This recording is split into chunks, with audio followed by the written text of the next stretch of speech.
Le rendez-vous de Paris Direct avec toutes les rédactions de France 24. Ce rendez-vous, c'est avec vous aujourd'hui, Assia Hamza. Bonjour. Bonjour Pauline. Bienvenue sur ce plateau. Vous êtes journaliste à la rédaction web de France 24.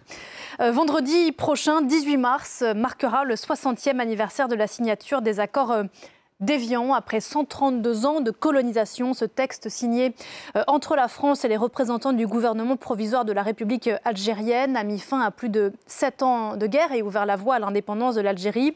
Vous êtes assis avec Stéphanie Trouillard, est allée à la rencontre d'Algériens et de Français qui ont vécu ce conflit, des appelés, des compagnes d'appelés, des harkis, des soldats de l'armée de libération nationale ou des membres du FLN. Ils vous ont raconté la colonisation, l'horreur des combats, des deux côtés, la torture, la peur, mais aussi la volonté d'apaisement. Vous avez recueilli tous ces témoignages dans un webdoc qui s'appelle Leur guerre d'Algérie. Corrigez-moi si je me trompe. Algériens, Français, ils racontent leur guerre d'Algérie. Voilà, ils s'appellent Lucien, Bachir, Marie-Claude, Serge, Roger et Djamila. Ils sont français ou algériens. Les accords d'Évian, je le disais tout à l'heure, ont été signés donc, le 18 mars 1962. Ça fera 60 ans à la fin de la semaine.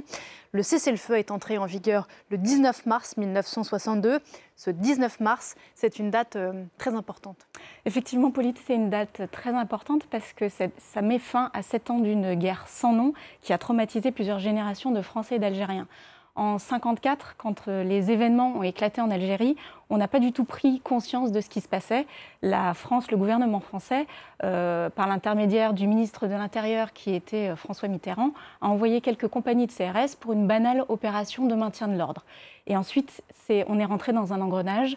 En 1955, état d'urgence, envoi de l'armée. Et à partir de 1956, on a envoyé les appelés. Au total, il y a 1,5 million d'appelés qui sont allés combattre en Algérie, ce qui représente beaucoup de Français sont concernés par cette guerre d'Algérie.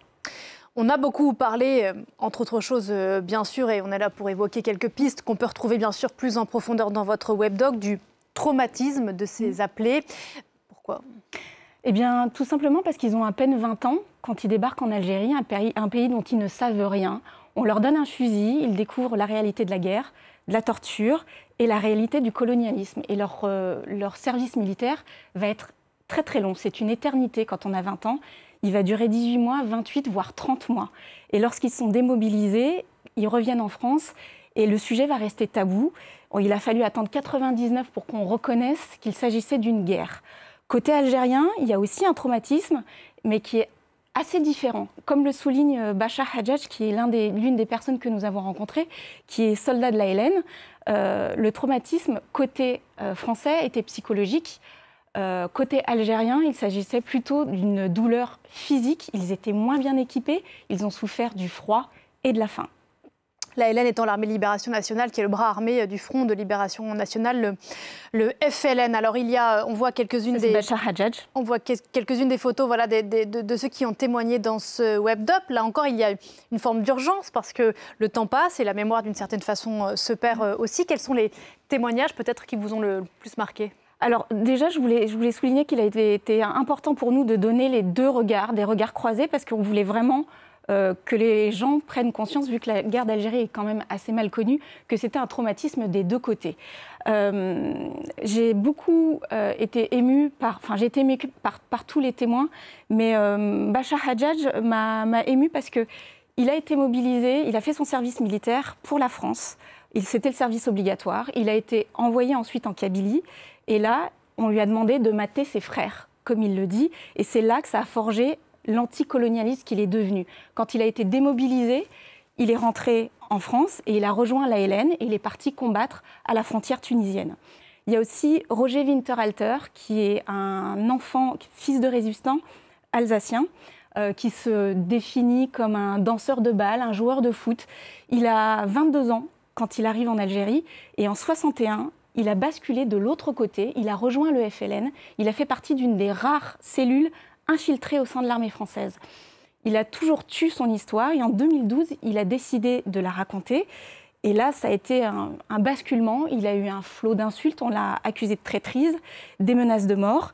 Et pour lui, ça a été encore plus violent parce qu'il ne comprenait pas qu'on ne voit pas que c'était un simple pacifiste qui était tombé amoureux de l'Algérie et qu'il n'avait pas de sang sur les mains. Enfin, il y a Serge Carrel, qui est algérien, harki, donc qui a combattu au sein de l'armée française. Il a été arrêté par le FLN quelques jours après l'indépendance, le 8 juillet 62. Il a été torturé, son calvaire a duré 3 mois. Et un peu par miracle, il a réussi à s'échapper. Il s'est caché pendant des mois, et en 64, il a réussi à rejoindre la France. Et il n'a plus jamais remis les pieds en Algérie.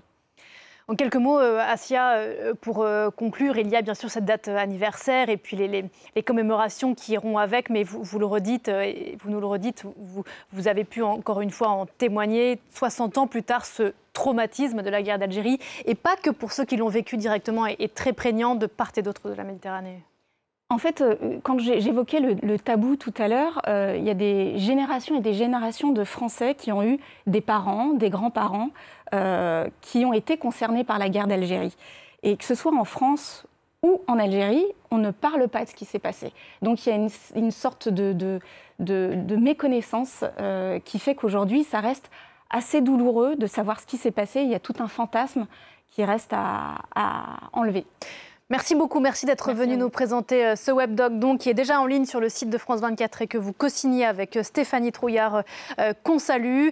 Ces Français et Algériens qui vous ont raconté leur guerre et en quoi elle résonne 60 ans plus tard, à quelques jours donc du 60e anniversaire de la signature des accords d'Évian. Ce sera le 18 mars, vendredi prochain. Merci encore. Merci, Pauline. À très bientôt sur ce plateau. C'est ainsi